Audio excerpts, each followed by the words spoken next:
Hey guys, welcome back to Absolute Modics, proudly sponsored by Tuning and Styled. I'm of course Bluudies. In this show we have a special guest, and that is Chubbs off the forum. He's going to help me show you how to fit brand new discs and pads on the front of your car. So, hope you find it useful. Today, to change your front brakes, discs and pads, you're going to need your new discs, your new pads, a selection of tools for removing the wheels, the calipers and the disc, and you're also going to need a torque wrench. We're also using the impact gun to make it a bit easier.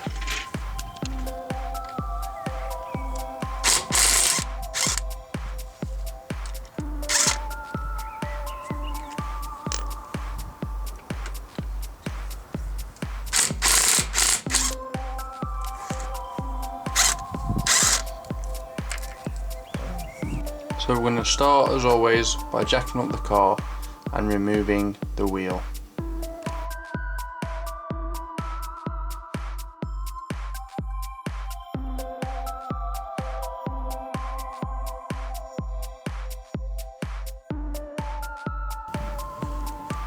Don't forget to take off the brake fluid reservoir cap and stick a donut of paper around it and pop the cap back over the top, just covering it. Just as you wind back your calipers, any excess fluid will come out of here, and you don't want it to go over your paintwork because you'll strip your paint. This is the front disc setup. Here we have the caliper, and coming around the back you can see two plastic caps that we need to take out, which hide some 7mm Allen keys, one at the top and one at the bottom. Once we take them out, the caliper then come off. We'll be able to take the pads out, and then we can make our way on to taking the carrier off, which is this bolt here, and the bolt at the bottom down there, which as you can see is slightly sticking out, which it shouldn't be, so that's not good. And then once we take the carrier off, we'll be able to take the disc off as well by removing that bolt. Let's start by removing the caps on the bottom one and put them somewhere safe. So if you're working on an Astra like I am right now, me and Chubba, the caliper bolts are 7mm Allen keys. Obviously there's the one at the top, as you can see I'm doing now, and there's the one underneath. So remove them and the caliper will come away. So now you've loosened off the bolts, you just want to pry out this spring, so that'll allow you to take the caliper off, and it comes off like so. So now you can get your screwdriver in behind it, give it some wiggling, and the caliper will eventually work its way loose.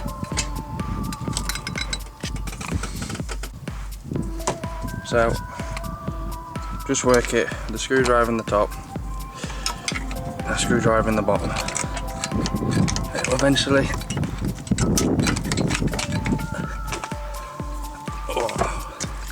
with a bit of force. There we go.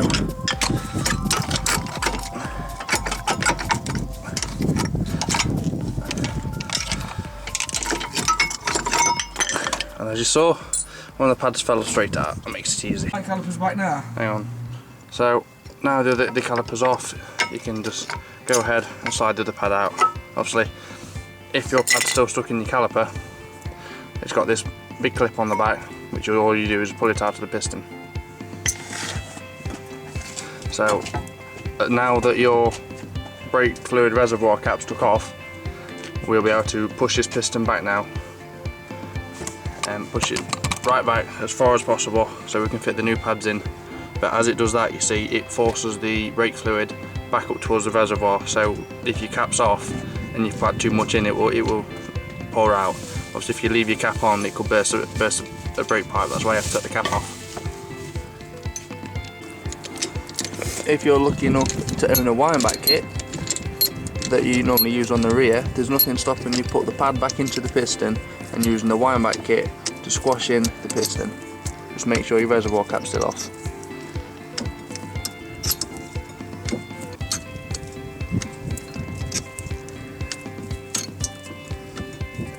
And as you can see, the piston's gone all the way back in now, so we can just pull that pad out and it's ready for its new pads. So here's the back of the carrier. We've already cracked off the bolts that one there, and that one there. So I'm just going to remove it now.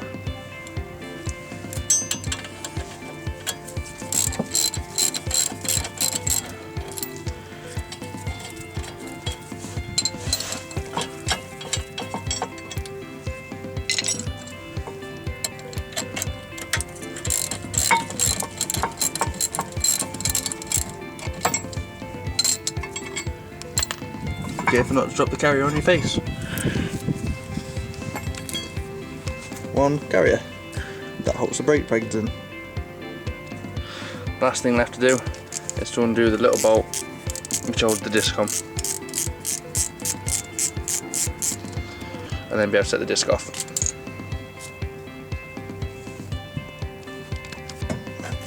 And then the disc will just come off like so. And there's your hub. Time for your new disc. If you've got any rust on your hub or anything like that, feel free to just clean it off. It makes the disc sit better when you put it back on.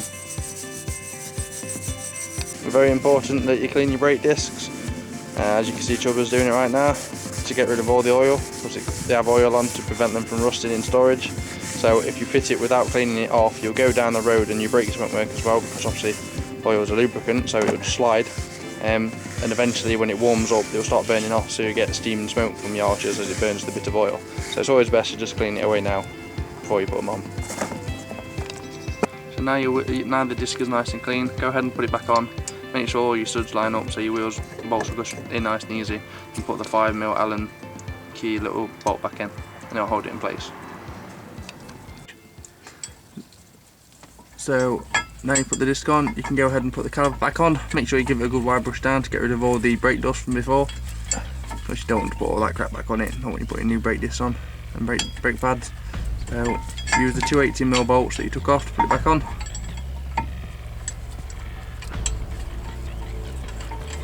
And just the top one, as you can see right now, and then there's the bottom one.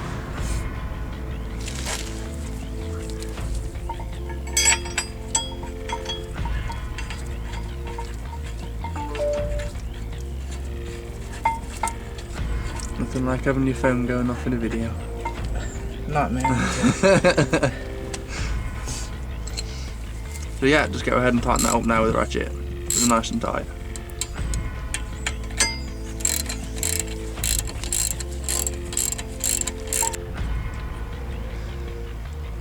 So when you're putting your new brake pads on, it's always nice to give them a bit of copper grease, so that allows them to move better under braking in the carriers. So if you put a bit of copper grease around there where Chubba's doing it now, because that's where it sits inside the carrier, again, that'll allow it to move easier.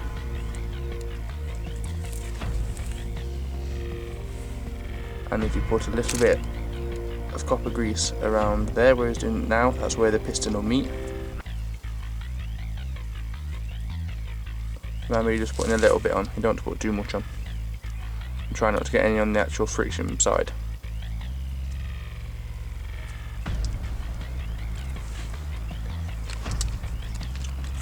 And that goes inside the piston that you wind back, like so. So then it just leaves your other pad.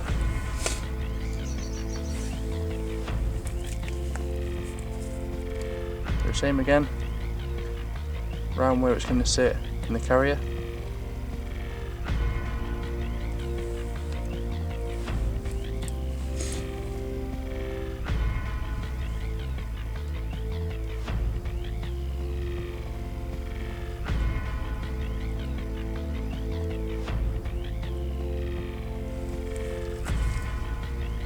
And then, as you can see, it's just measuring up where it's going to meet on the actual caliper.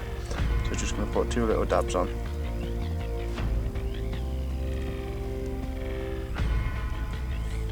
And then you can go ahead and put your pads in.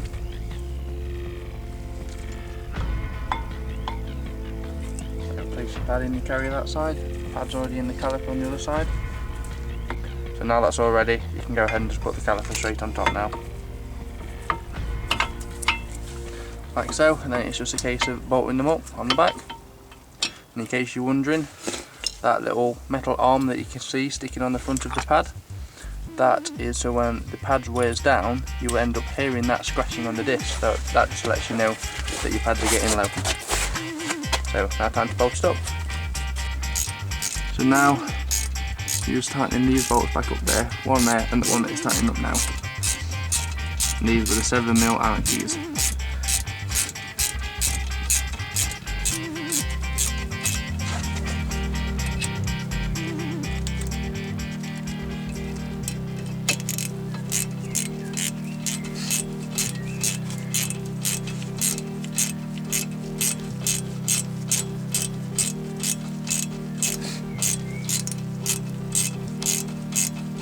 So once they're nice and tight, the new pads are in. And don't forget just to pop them caps back in. It's just protect them Allen keys, them Allen key bolts.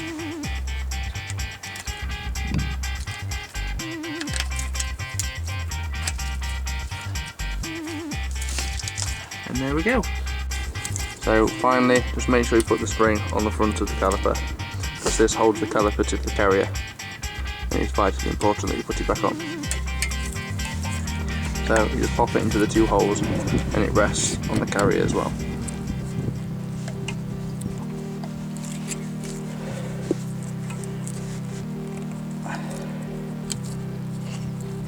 Very fiddly, very easy to take off, very hard to put back on.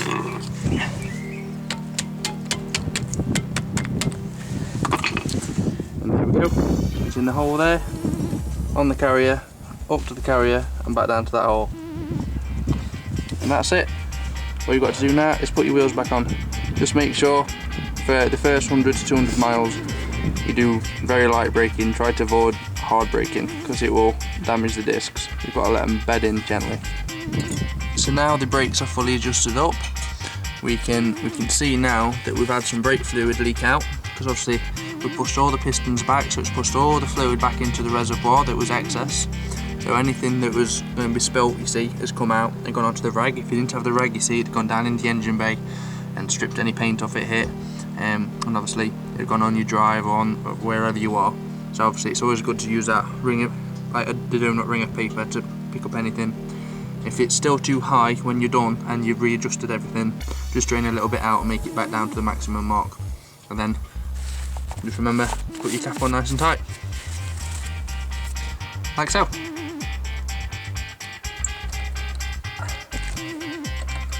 And then once you've done all your brakes and you've checked it all, it's all nice and tight, just put your wheels back on, drop it to the floor and make sure you torque them up. If you're on an Astra, like this, 110 Newton meters.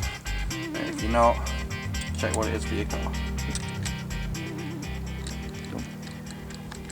Right then guys, once you've done any brake job, whether it's your front brakes, your back brakes, you've changed discs, pads, anything, if you've bled the system, this is a priority. You've always got to get in the car before you go anywhere and pump the brake pedal until it gets nice and hard. Because if you don't and you go out on the road and the first thing you do is you want to come to a stop, what you're going to do is you're going to put your foot on the pedal, it's going to go straight to the floor because all the pistons will be expanding to take up the slack that's obviously appeared as you put the new pads in, and you ain't going to stop. So if you do this first, pump up the brakes so it's nice and hard when you're on the driveway, you know as soon as you press that brake pedal your car's going to stop, which is a priority and I can't stress it enough, dear. So make sure you do that. So nice and hard, you know you're going to stop.